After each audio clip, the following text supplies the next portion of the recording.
Hello everyone, I hope you people doing well. So it's new test for you guys. I hope you people will get good band score. Best of luck and don't forget to like, subscribe and comment to Language Learning by Manu. Moreover guys, after going with these I can say listening test, my students are getting band score. I hope you people are also going with these tests and hoping to get band score. So let's start. Test 4. You will hear a number of different recordings and you will have to answer questions on what you hear. There will be time for you to read the instructions and questions and you will have a chance to check your work. All the recordings will be played once only. The test is in 4 sections. Write all your answers in the listening question booklet. At the end of the test, you will be given 10 minutes to transfer your answers to an answer sheet. Now turn to Section 1.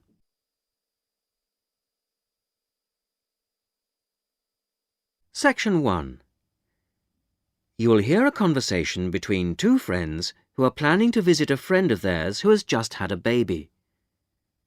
First, you have some time to look at questions 1 to 5.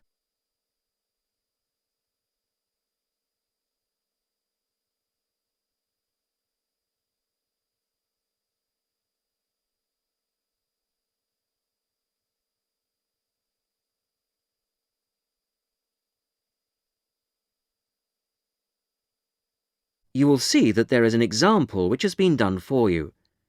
On this occasion only, the conversation relating to this will be played first. John, I've just had some good news. Susan has had her baby. Do you know when she had it? Yesterday, the 10th of August. Oh, my father was born on August the 10th. The baby was born on the 10th of August, so the 10th of August has been written on the form. Now we shall begin. You should answer the questions as you listen because you will not hear the recording a second time. Listen carefully to the first part of the conversation and answer questions 1 to 5. John, I've just had some good news. Susan has had her baby. Do you know when she had it? Yesterday, the 10th of August. Oh, my father was born on August the 10th. Give me the details and I'll make a note for everyone at work. OK, Well, was it a boy or a girl? it's a boy. And what are they going to call him? Tom. Tom Lightfoot. That sounds quite good, don't you think? Yes, that has quite a good ring to it. You know, he's quite a big baby. He weighed 4¼ kilos when he was born. Oh, that does sound big, 4¼ kilos. And he's long, too, 46 centimetres. Tall parents. He'll grow up to be over 2 meters, I'd say. With masses of black hair, curly black hair. You know, we should go and visit them in hospital. What about tomorrow afternoon at around 1 p.m? Yes, okay. Where should we meet? I could come and pick you up at your house if you like. Yes, that would be wonderful. My car is still off the road. Just refresh my memory. What's the address again? It's 15 Chesterfield Road, Paddington. It's next to the library, isn't it? Not exactly. It's next to a bank. The State Bank, actually. The library is opposite us on the corner. That's right. And there's a garage on the other street corner. I remember now. So you'll pick me up at 1:45 and we'll be there at 1 easily. Before you hear the rest of the conversation, you have some time to look at questions 6 to 10.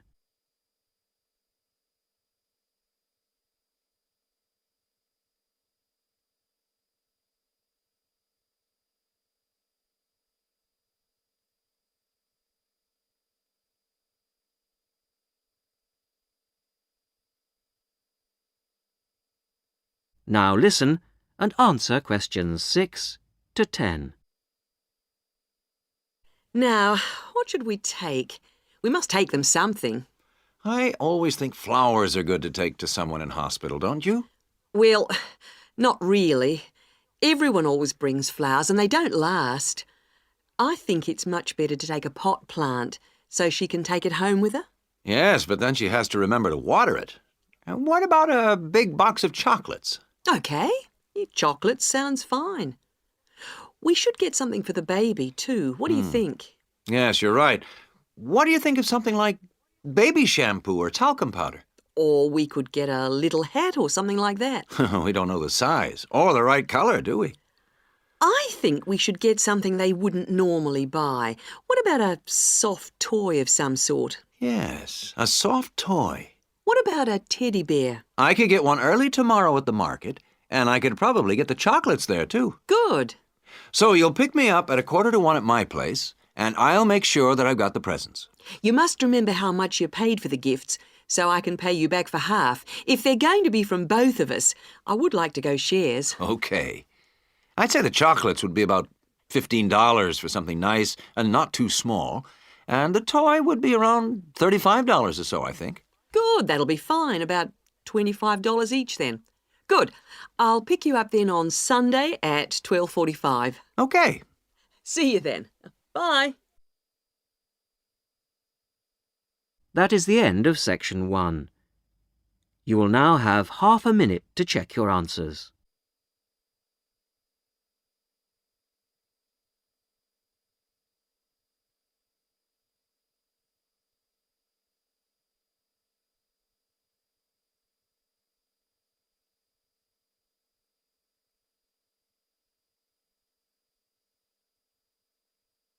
Section 2.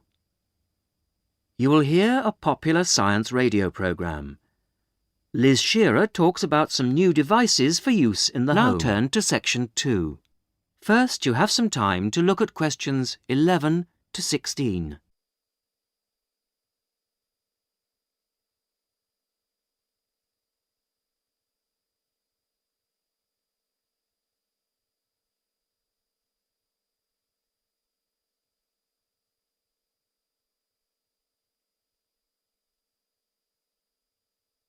Now listen carefully to the radio program and answer questions 11 to 16. Good evening. Tonight's show comes to you from the Good Home exhibition in Duke's Court, where we've been trying out some of the latest gadgets on show here and getting our resident expert, Liz Shearer, to tell us which ones are worth buying and which will die a death. Well, hello. Yes, John, I've been investigating 4 new household gadgets and sorting out the advantages and disadvantages and then really deciding what are must-buys, what are maybe-buys and what are never-buys. Let's start with this vacuum flask for keeping drinks hot. Well, I felt this had quite a lot going for it. Most of all is the fact that it contains no glass and is therefore unbreakable to all intents and purposes. It's made of stainless steel, which is guaranteed for 20 years. Hope that's long enough. And it's true what the manufacturer claims, that it does maintain heat for 18 hours. So that's pretty good. On the downside, it really works out to be quite expensive, and much more surprisingly, it unfortunately leaves a strange taste, you know, when you've drunk from it. So, all in all, my recommendation would be it's got plenty of advantages, but it is rather expensive, so I'd say you should maybe buy it. Moving on to a natty little device, the whistle key holder. Basically, this is where you whistle and the key holder gives off a high-pitched noise and flashes light, so you can find it. One advantage of this model is that it also has a small light. You press the button, and this means you can find keyholes easily. I also felt the small size was a real advantage. On the weaker side, I did find the noise unpleasant, which I'm sure the designers could have done something about. And I found that it didn't work through metal, so it's mainly useful for finding in coat pockets, cushions, etc. But taken as a whole, I thought it was a masterpiece of design and would highly recommend it. Now you have some time to look at questions 17 to 20.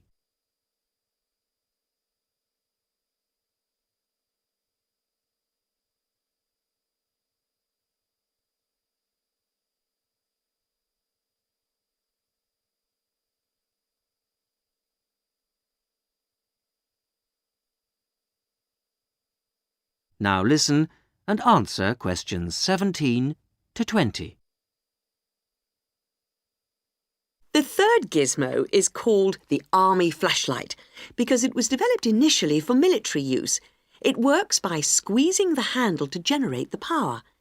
Its advantages are that it can be used for outside activities and also, and this is one of the surprising features, it does work underwater. My main objection to it, though, was although it did work in these conditions, this model gave off a weak light. So my recommendation, I'm afraid, would have to be to avoid this one. The decoy camera was last on my list. This is a fake video camera which you fix to your wall to scare off burglars. The advantage of this model is something which makes it look very realistic. It's flashing light. On the downside, it was quite difficult to fix to the wall. However, burglary is such a major problem these days that it is worth the effort. So, this gets my strong recommendation.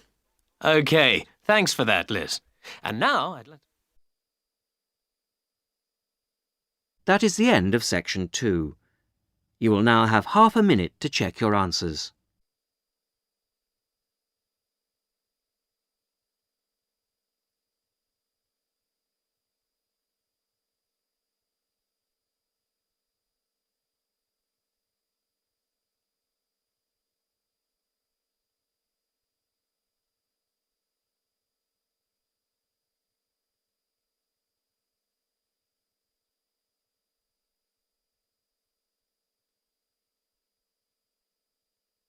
Now turn to section 3.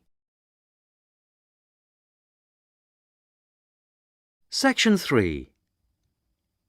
Listen to a female student, Amina, talking to her tutor, Dr. Bryson, about her project on local history. Amina has completed a first draft of the project. First, you have some time to look at questions 21 to 26.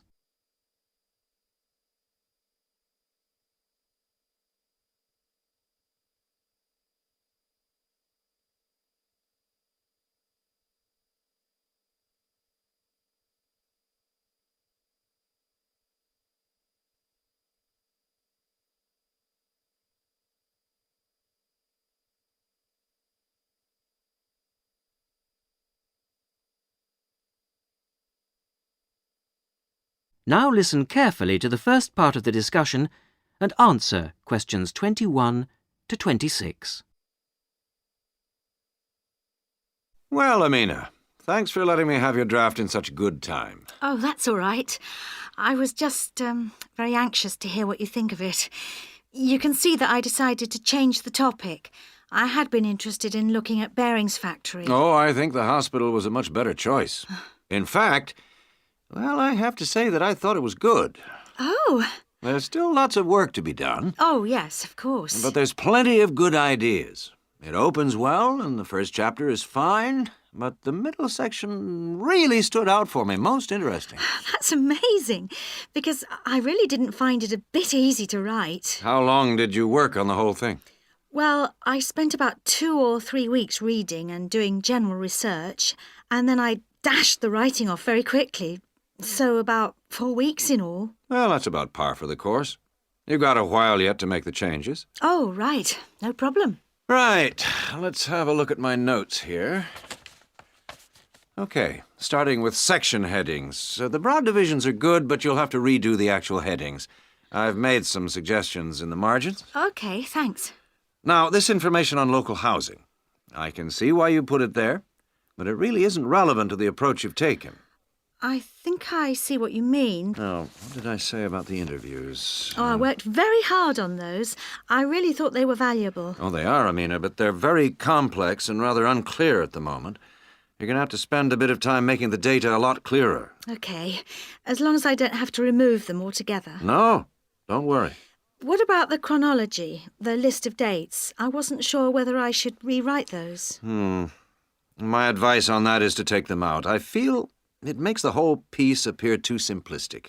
OK, if it'll help. Now you have some time to look at questions 27 to 30.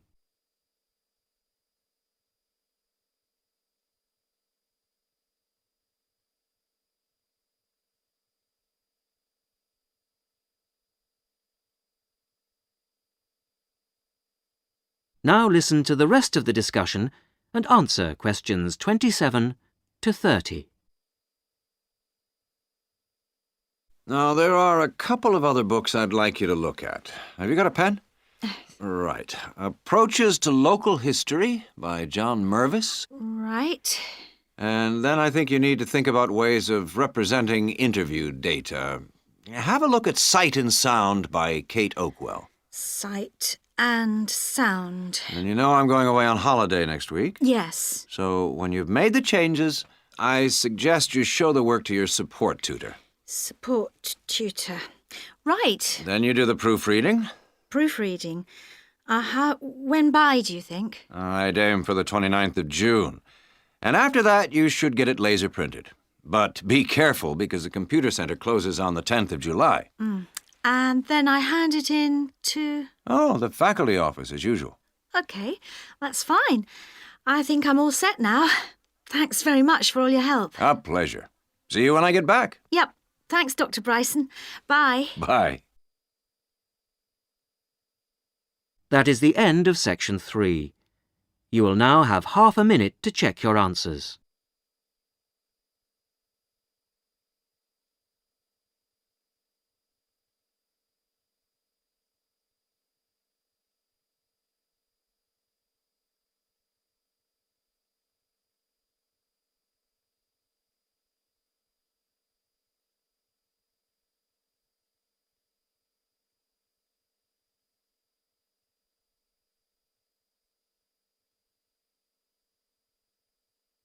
Now turn to section 4.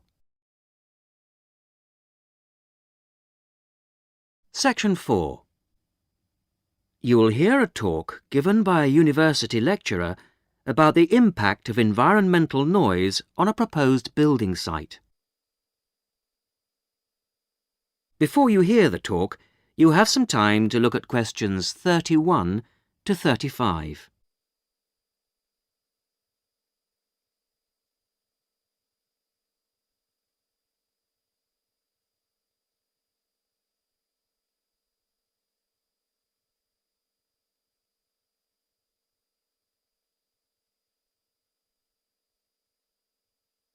Now listen carefully to the first part of the talk and answer questions 31 to 35. Good afternoon. I'm Paula Bundle, and I am giving you the lectures on environmental noise this term. Today, we're going to look into the effects of noise on a planned housing estate in a particularly difficult part of the new Manchester Park area.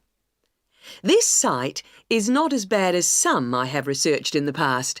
The Blacktown Airport is closed from 6 p.m. to 7 a.m, and this is a great advantage to the site. The only noise after dark is from the highway, and the traffic is somewhat reduced between 7:30 p.m. and 5:30 a.m. So the people most affected by the noise will be, I expect, housewives. By the time most of the students and workers have arrived back home in the evening during the week, the noise will have abated to a fairly large extent.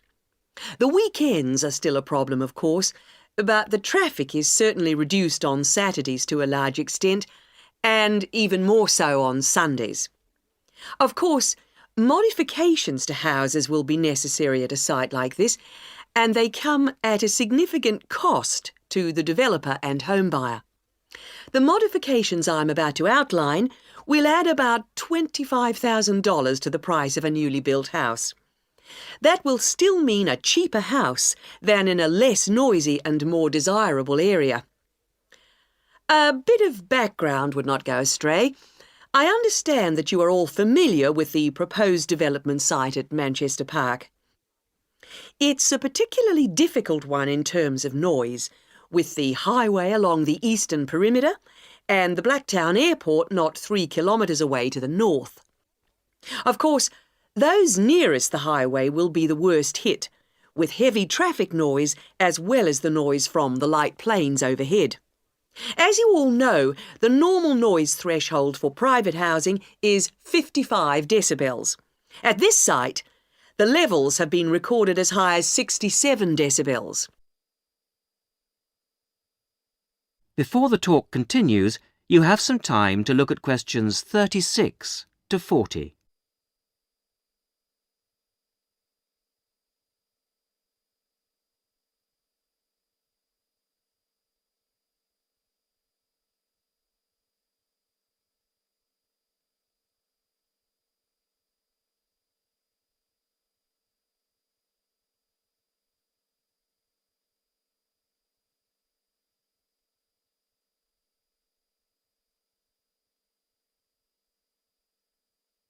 Now, as the talk continues, answer questions 36 to 40.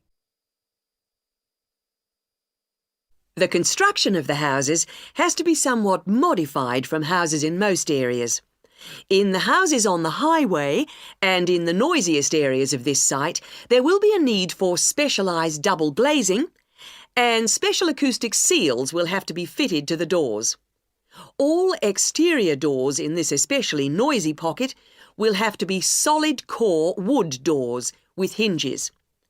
Every house built on this site, not just those adjacent to the highway or nearest to the airport, will require high-density insulation materials in the roof. Not only will all the roofs need insulating, the exterior walls will be required to be double brick. All ceilings will require double-thickness plasterboard to be used in the construction. In the noisiest areas, mechanical ventilation will have to be installed in the exterior walls. In those areas with sealed windows, it will be necessary to fit fans with absorbers to cut out the noise in those particular houses. Air conditioning units could also be fitted in the ceilings of such houses, but this is substantially more expensive than fans and may not be needed on this site. Coming back now to the double glazing I mentioned before, specialised double glazing requires a larger air gap between the inner and outer glass than normal double glazing. The gap must be at least 7 centimetres. The thickness of the glass is also a factor, 8 millimetres on the outside and 6 on the inside pane. It's essential that the glass be thicker on the outside than on the inside, and that the gap between the panes of glass be a minimum of 7 centimetres. Obviously, the noise factor will have to be taken into consideration with the layout of the houses. Living areas will have to be designed at the back of the houses, away from the highway. Bedrooms and living rooms will have to be built towards the back. And for those houses closest to the highway, 2 layers of plasterboard will be needed for the interior bedroom walls. Those rooms constructed at the front of the houses should be garages, laundries, kitchens, bathrooms and dining rooms. I have come to the conclusion that this development should go ahead, but with various acoustic modifications according to the position of the block in relation to the highway and intersection. That is the end of section 4. You will now have half a minute to check your answers.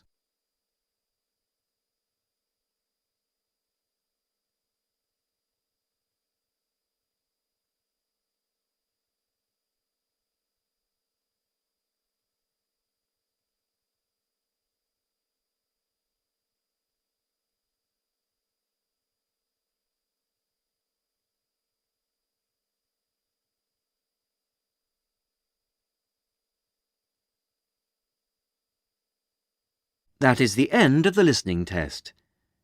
In the IELTS test, you would now have 10 minutes to transfer your answers to the listening answer sheet. So guys, if you need answers, you can message me, comment me, otherwise you can connect me at my social sites. So I hope you will get good band score. Best of luck. Take care. Bye bye.